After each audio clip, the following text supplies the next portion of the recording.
abençoe.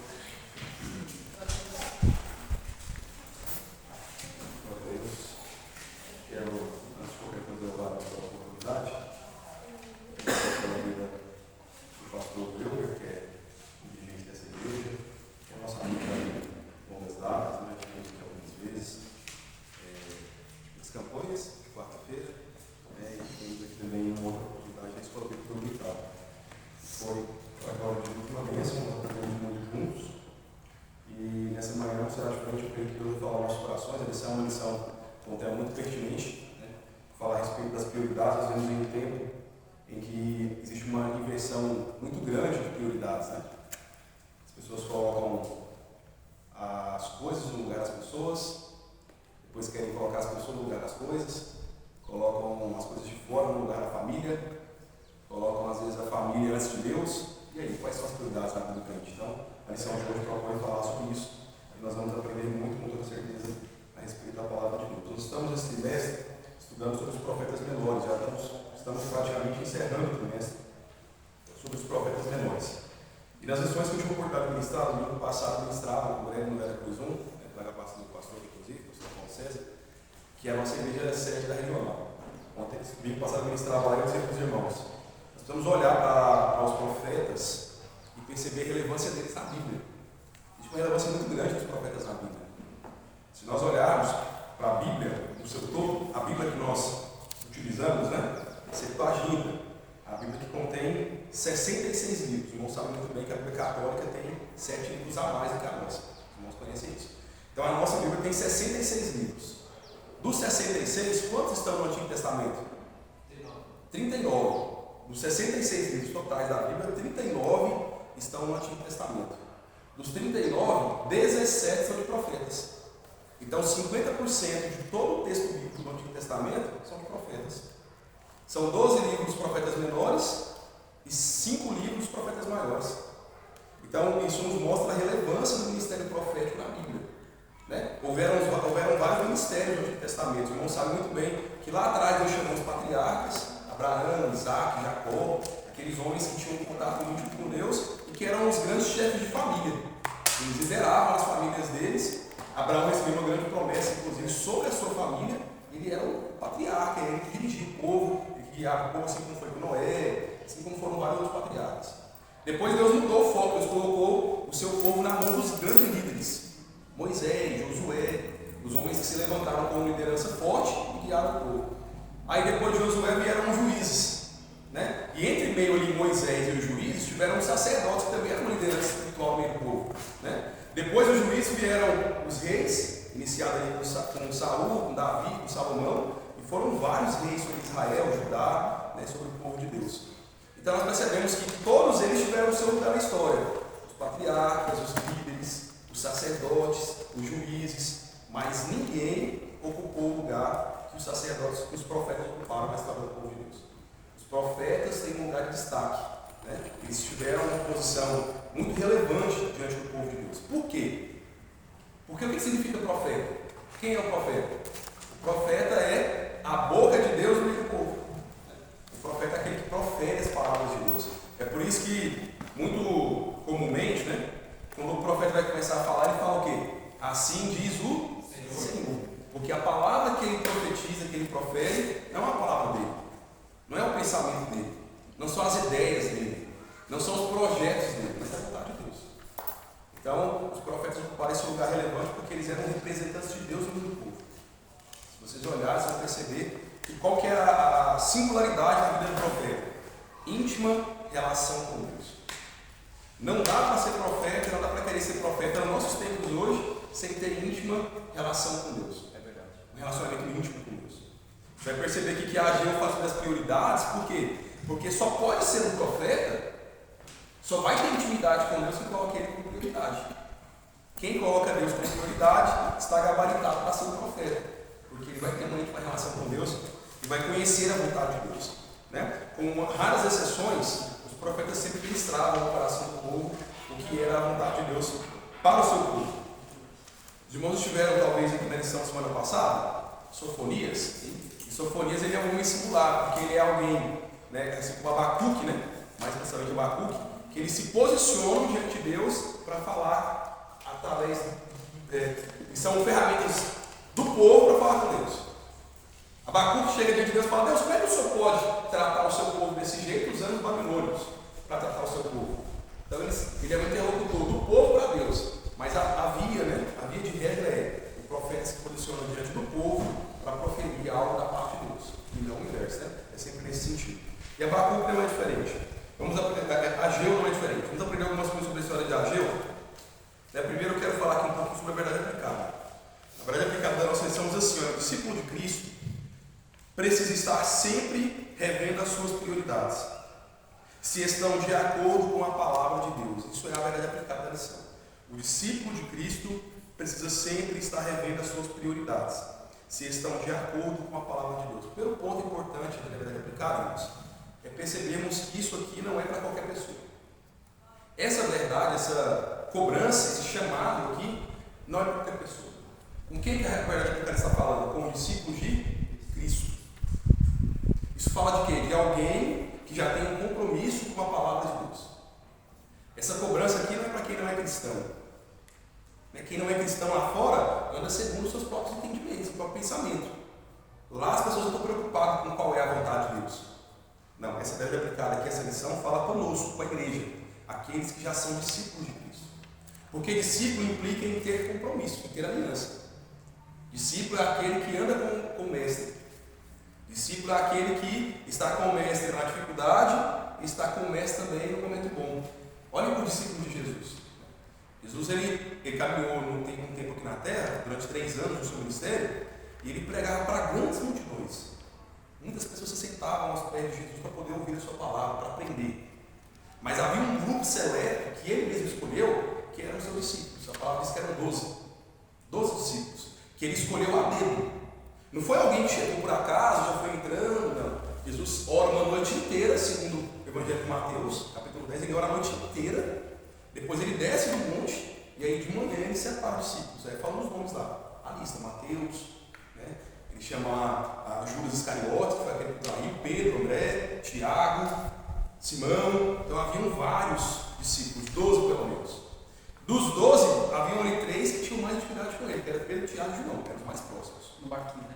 Eles ficavam no barco, eram os que estavam no monte, lá no Getsemane, porque ele estava chorando lá, e suando gota de sangue, eram os mais íntimos, os mais próximos. Mas isso aqui, essa cobrança, é para o discípulo. Quem tem que colocar isso como prioridade? O discípulo. Quem tem que estar perto de Jesus? Discípulo. Por quê? Porque quando Jesus for assunto ao céu, como aconteceu lá em Atos capítulo 1, quem vai assumir a obra, a responsabilidade de levar a palavra de Deus é quem? O discípulo. É por isso que para o discípulo a prioridade tem que ser o mestre. Tem que ser a obra de Deus. Porque a responsabilidade de levar essa obra está sobre o discípulo. Então não dá para mim levar a obra de Deus de qualquer forma, é isso que você está dizendo. Eu preciso colocar a obra de Deus como prioridade. Não dá para mim levar a obra de Deus sem ter um compromisso com ela. Então é por isso que o discípulo de Cristo precisa sempre estar revendo as suas prioridades. Gente, isso aqui é cotidiano. É cotidiano. Todos os dias eu preciso fazer uma avaliação. Será que eu não estou me perdendo diante das ocupações da vida? Será que o meu trabalho, a minha televisão, os meus compromissos seculares não estão me roubando o compromisso com a obra de Deus? Porque acontece isso, às vezes nós somos furtados e não percebemos, né? O que é mais relevante na nossa vida? O nosso tempo. E às vezes as coisas do mundo têm feito o que? Roubar o nosso tempo. Como é que eu provo que uma coisa é prioridade na minha vida? Eu tenho que olhar e observar o tempo que eu gasto nela. O que você gasta mais tempo na sua vida é a sua prioridade. Alguém vai dizer assim: a minha prioridade é a minha família. E a pergunta é: quanto tempo de qualidade você gasta com a sua família? A minha prioridade são os meus estudos. Quanto tempo você gasta estudando? A minha prioridade é a obra de Deus. Quanto tempo você dedica para a obra de Deus? No seu todo. Então, a prioridade da sua vida é aquilo que você investe tempo. A lição é não falar aqui, o povo estava ocupado gastando tempo nas suas próprias casas e não investiam tempo na obra de Deus, para terminar a obra de Deus, o tempo na casa de Deus. Então, a prioridade ela é revelada através do tempo. Aquilo que você investe tempo é a sua prioridade. Então, nós precisamos olhar para isso. É por isso que alguém que quer pregar o Evangelho, ele não pode só olhar a Bíblia de vez em quando. que Deus falou para Josué, quando ele começou a liberar o povo? Olha, não aparte da tua boca o livro dessa lei. Antes, medita nele de dia e de noite. Alguém que quer pregar tem que ler a Bíblia, tem que meditar. Meditar na Bíblia de dia e de noite quer dizer, gaste o seu tempo lendo as Escrituras. Essa é o sentido da palavra. Então nós precisamos entender o que é prioridade da nossa vida. Essa é a verdade aplicada da lição. A introdução nos diz assim, olha, nessa lição nós veremos como Deus, por meio do profeta Ageu, repreende, desafia e anima o seu povo. Ó, 3 coisas. Primeiro ele faz o quê? Repreende. Depois, desafia. E depois, anima o seu povo. As palavras proféticas mostram uma estreita relação entre a obediência e a bênção de Deus. 2 verdades aqui na introdução. A primeira delas, irmãos, a profecia, ela serve pelo menos para 3 coisas. Está na lição. Isso aqui está intrínseco na lição. Na introdução da lição. A profecia serve primeiro para repreender, depois para desafiar e depois para animar. Nós vemos um tempo na igreja em que as pessoas estão muito em busca das profecias. Vocês não sabem muito bem. Às vezes é um grupo de ensino, na escola bíblica, a igreja está vazia. Mas falar que vai ter um profeta que fala o CPF aqui, a igreja enche. Enche ou não enche, irmãos? Porque o povo está em busca disso. É verdade. Das revelações, das profecias. Porque nós achamos às vezes que a profecia é sempre isso, né? É aquele revelar o oculto, uma promessa de Deus, uma chave de um carro, de uma casa, uma cura de uma doença, e Deus faz isso mesmo. Isso é um dom dado por Deus. Mas na verdade, irmãos, a profecia ela tem pelo menos três princípios fundamentos. A profecia, primeiro, serve para repreender. 99% das vezes em que Deus levanta um profeta no meio do seu povo, ele levanta para repreender o povo. Se você olhar o Antigo Testamento, a maioria dos profetas que se levantaram para quê, irmãos? Para repreender o povo, para corrigir o povo, para trazer o povo de volta para a aliança, para o compromisso, para a busca do relacionamento com Deus. Dificilmente você vê lá um profeta que vai lá entregar para o povo uma boa profecia, um bom recado de Deus. Inclusive tem uma passagem do rei Ezequias, irmãos conhecem. Isaías chega lá e fala, olha, prepara a sua casa, você vai morrer. Primeiro foi repreensão.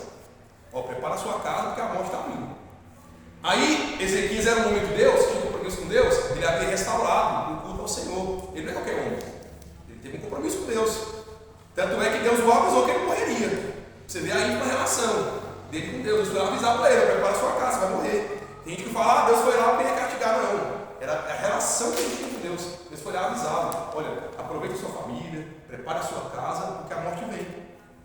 Aí Ezequias virou para a parede, como homem de oração que ele é, ele ora, ele clama ao Senhor. E a palavra diz que antes que o profeta saísse da cidade, Isaías, Deus fala para ele, volta lá, fala para Ezequias que eu vou acrescentar 15 anos de vida para ele. Para vocês verem o que é a profecia. Primeiro foi lá e disse a ele, olha, prepara a sua casa aí, irmão, porque vem a morte. Depois Deus falou, olha, me agradei da sua oração, me agradei da sua atitude. 15 anos a mais eu vou te dar. E ele vive mais 15 anos. Então a profecia primeiro serve para quê, irmãos? Repreender. É normal, no momento da nossa igreja hoje é pouco comum, mas era normal no meio da igreja, eu já presenciei isso, um profeta que se levanta e fala com a igreja na repreensão, olha, volte a orar, volte a me buscar, algo nesse sentido, né? Eu conheço histórias, nunca vi isso, mas profetas que se levantaram e mandaram pregadores descer do púlpito, largar o microfone, porque o homem não estava com a vida no altar. Então assim, isso acontece e isso é comum. Deus corrigiu o povo. Lembra do rei Davi? O rei Davi foi lá, mandou matar Urias, se deitou com a mulher dele, aí estava bem tranquilo, seus aposentos, está tranquilo, sossegado, ninguém viu, né? Aí chega o profeta e conta uma história para ele, Natan conta uma história para ele. Olha, tinha um homem que tinha várias ovelhas, tinha vários animais, e só tinha uma ovelha. E esse homem que tinha várias posses foi lá e tomou essa única que esse homem que era pobre tinha. O rei fala, esse homem aqui não dá morte. Para matar, manda prender esse homem. Aí o profeta fala, esse homem é você. E aí Davi, ouvindo a profecia, mesmo sendo rei, talvez podendo fazer o que Jezabel mandou fazer, mandar matar profetas, ele não manda matar profeta. Ele baixa a cabeça e vai suplicar a Deus misericórdia. Salmo 51 ele escreve depois. Tem misericórdia de mim, ó Deus. Eu fui gerado em pecado. Mas não afasta de mim a tua presença, o teu Espírito Santo. Né? Ele está dizendo, olha, eu posso perder tudo que eu tenho, mas para mim a prioridade é a sua presença. Não afasta de mim a tua presença. E aí Deus se agrada na oração de Davi. Deus permite que venha a consequência do pecado, porque a espada entrou na casa de Davi, mas Deus perdoou Davi. Aí um dia o jovem perguntou, qual é a diferença de Davi para Saul? Por que para Davi, Deus perdoa. Parece que o pecado de Davi foi pior. Saul foi lá, se atreveu a oferecer sacrifício a Deus, né? Foi um pouco precipitado, mandou matar o profeta, consultou profetisas de Deus pagão, né? Enfim, falou que viu Samuel lá em reencarnação. Saul tem uma vida um pouco bagunçada. Mas alguém me pergunta, qual é a diferença de Saul para Davi? É porque Davi, quando ele pecava, ele corria para o altar, para a presença de Deus. E Saul corria da presença. Essa é a diferença. Tem pessoas que quando elas erram, elas correm para fora. Quando na verdade tinha que correr para onde, irmãos? Lá dentro da casa de Deus, para a presença de Deus. Então nós temos que aprender isso, né? Davi tinha uma prioridade, a prioridade dele sempre era o relacionamento dele com Deus, pode falar. Por isso, na Bíblia fala, né? Sem profecia, o povo se corrompe. Se corrompe. Sem profecia, o povo se corrompe. Porque a profecia é o falar de Deus com o povo. Isso é a profecia, caminhamos. A lição vai dizer também que a profecia desafia. Desafia em que sentido? Nos desafia a continuar crendo. Porque quando os profetas falavam sobre a restauração do povo de Israel, antes mesmo deles serem levados cativos, eles falavam 40 anos antes. Olha, Deus virá com a sua mão e vai corrigir seu povo, vai separar o seu povo vai se dispersar, mas depois ele vai reunir eles todos debaixo das suas asas. Então, havia profecias, essa profecia era para que o povo fosse animado na sua fé, para desafiar o povo, mesmo em meio à crise, continuar crendo. Mesmo em meio ao cativeiro, continuar crendo. Então a profecia serve para isso, para nos desafiar em que sentido? A continuar crendo. A profecia nos desafia a continuar crendo. Nós lemos um texto que fala sobre isso. E depois a profecia serve para animar o seu povo. 1 Coríntios, irmãos que tem Bíblia, abram aí, que trouxeram a Bíblia. 1 Coríntios, capítulo 14. 1 Coríntios, capítulo 14, irmãos, é um tratado sobre a profecia. Lá fala que a profecia é mais importante que o dom de línguas. Lá fala que quando se levantar um profeta é importante que o povo se cale e ouça a profecia. É um tratado, ensina tudo. Você quer saber tudo sobre profecia? Leia 1 Coríntios, capítulo 14. É um tratado. E a profecia antigamente não era só para os reis também. Né? Para os reis, exatamente. Daniel profetizou lá para o há 7 anos vai virar bicho, vai pegar tudo. E ficou, e aconteceu. Né? Então a profecia. Alcançava todo mundo. Hoje o povo quer profecia só de bênção, prosperidade. Quando fala, de correção, não, está na carne. O profeta está falando da verdade. Isso é verdade. Porque muita gente quer ouvir só carregar no nosso coração. Essa vaidade. Olha só o que vai dizer 1 Coríntios, capítulo 14, verso 3. Olha só. Mas o que profetiza, fala aos homens, para a edificação, exortação e consolação. Proposta da profecia. Aquele que profetiza fala aos homens. Da parte de quem, irmãos? Da parte de Deus. E ele fala para quê? Para a edificação, para a exortação e para consolação. São 3 palavras sinônimas que nós temos aqui na introdução. Esse é o foco da profecia. Qual que é o cenário? Qual é a lição? Qual que é o horário aqui, irmãos? Aqui não perdi. 10h20, né? Tá. Olha só, o tópico 1 vai dizer para nós sobre o cenário em que o profeta Ageu profetizou. O nome Ageu significa festivo, ou minha festa de gratidão. E isso aqui tem um significado importante. Por quê? Porque isso vai dizer, porque Ageu foi o primeiro profeta que profetizou depois que o povo retornou do cativeiro babilônico. Então o nome dele já é profético. O povo saiu de um tempo de cativeiro, de luto, de dificuldade, para um tempo de restauração, para um tempo de renovo, de reavivamento. E havia motivo de sobra para que o povo fizesse o quê? Festejasse a Deus. Então o profeta que se levanta para profetizar nesse tempo, no tempo da restauração, é o profeta Ageu, que o seu nome significa festivo, ou minha festa de gratidão. O que esse tópico nos ensina, irmãos? Que nós, enquanto cristãos, temos motivo de sobra para louvar e glorificar o nosso Senhor, para festejar.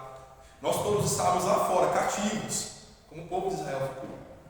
Eles eram um povo que estavam ali na sua cidade, no território que Deus havia dado a eles, e foram levados para o cativeiro babilônico. O que significa cativeiro babilônico, irmãos? Babilônia é o lugar da corrupção, é o lugar da perdição, é o lugar do sofrimento, da dor. E todos nós, agora, estivemos lá fora, na Babilônia. E Deus nos trouxe, Ele nos restaurou para a sua presença, nos trouxe de volta. Nos colocou num lugar, que é o lugar aqui de nós estarmos felizes. Então, não importa qual seja o cenário da nossa vida, e o cenário de Ageu era um cenário em que eles estavam recomeçando, né? O que Deus quer de nós é que nós tenhamos alegria no nosso coração, irmãos. Porque nós outrora estávamos lá perdidos no pecado. A única coisa que nós merecíamos, segundo o apóstolo Paulo, irmãos, era a morte. Porque ele diz: o salário do pecado é o quê? A morte. Logo, quem peca merece a morte. Mas Deus nos restaurou pela sua graça, pela sua misericórdia, e nos trouxe para a sua presença. Então, nós nos colocando aqui no lugar do povo de Israel, e diante da profecia de Ageu, há no nosso coração e há na nossa vida motivo de sobra para alegrar o Senhor. Porque nós estamos na casa dele, na presença dele, e não estamos mais amarrados pelas cordas do pecado lá fora, pelas algemas do pecado. Então, o nome do profeta Ageu já é profético, e eu acho isso lindo. Isso é lindo porque, irmão, eu falava semana passada.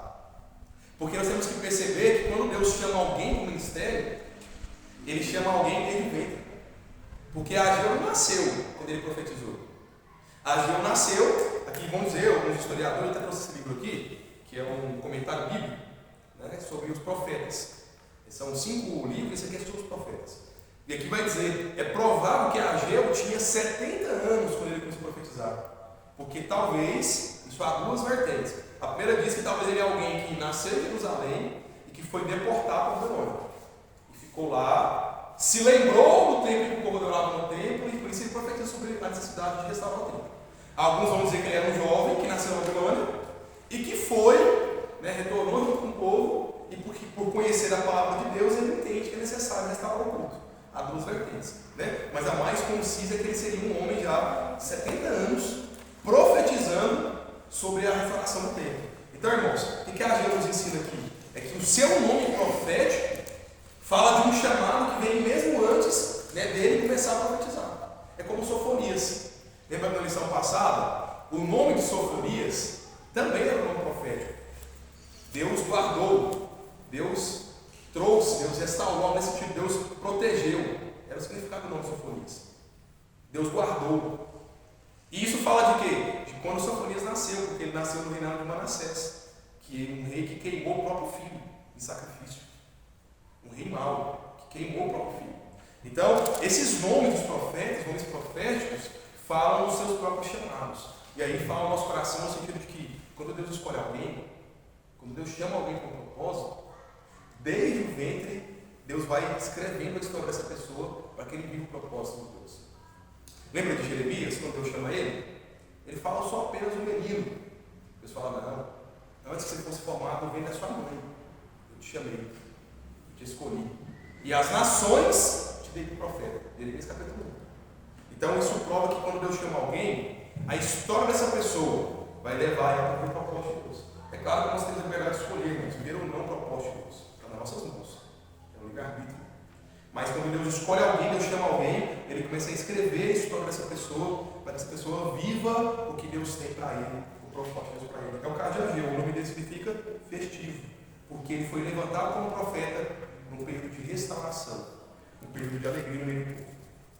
Bom, vamos dizer aos historiadores também o livro de Esdras, né, que conta a história de Ageu e Zacarias, vai dizer que eles se levantaram como profeta num tempo em que eles motivavam o povo a reconstruir o templo de Deus.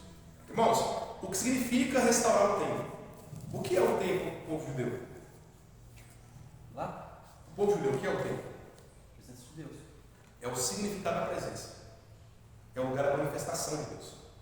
Os irmãos lembram que lá no deserto, quando Moisés era o líder, Deus mandou ele construir o tabernáculo, que é a primeira igreja que existiu. Tabernáculo.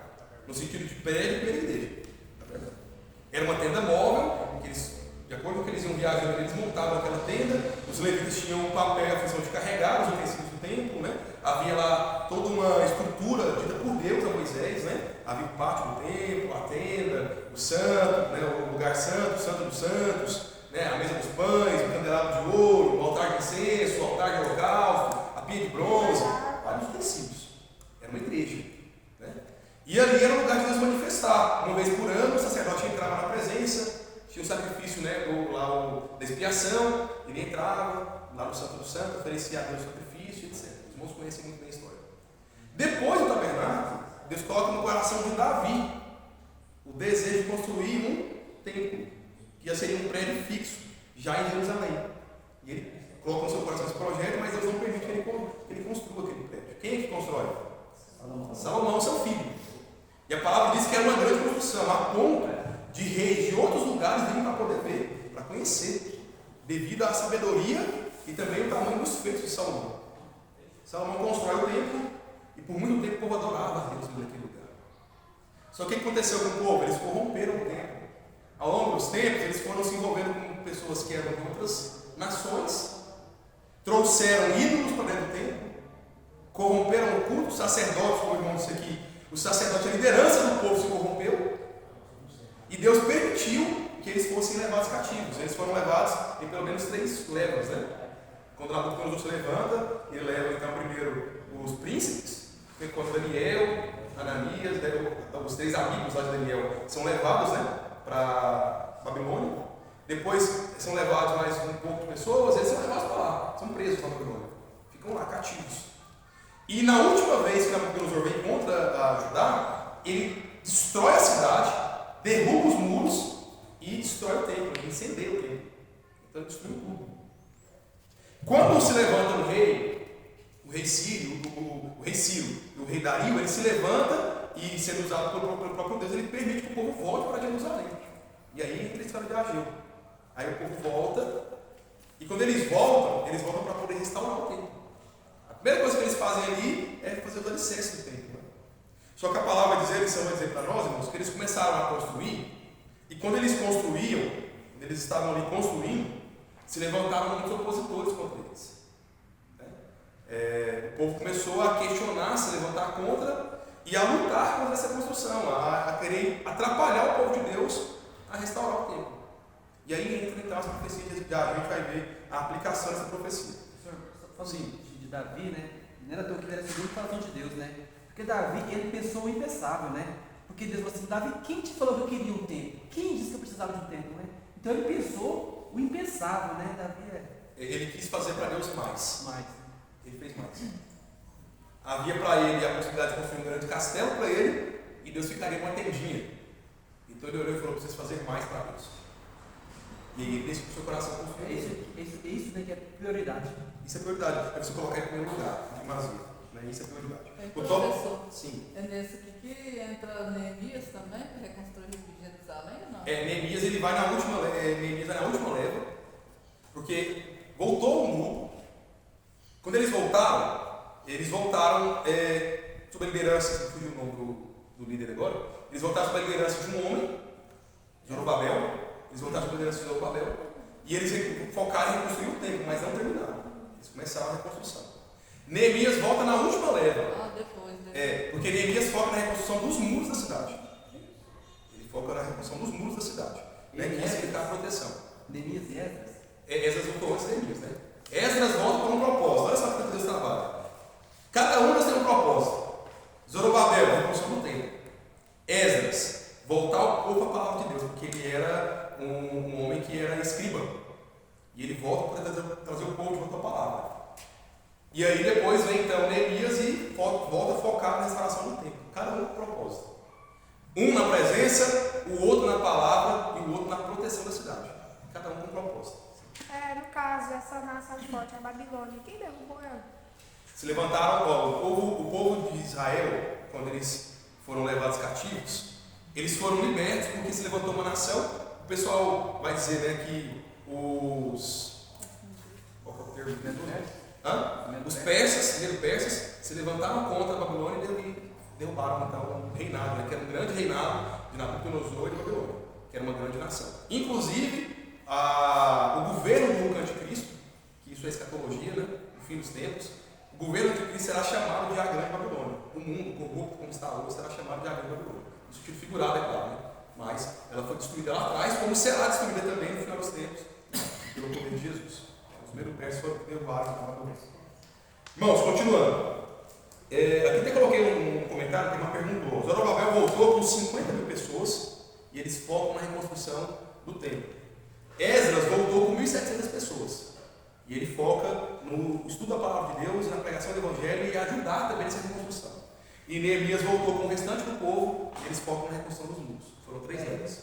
Fala em Neemias, né, que uma pá da espada, na outra a colher de pedreiro, né? É porque se levantou lá contra eles algumas Sambalat, Tobias, né? Se levantaram alguns homens e eles estavam batalhando ao mesmo tempo que reconstruíam, né, os muros. Olha só, o tópico 1.1, conhecendo um pouco mais do profeta.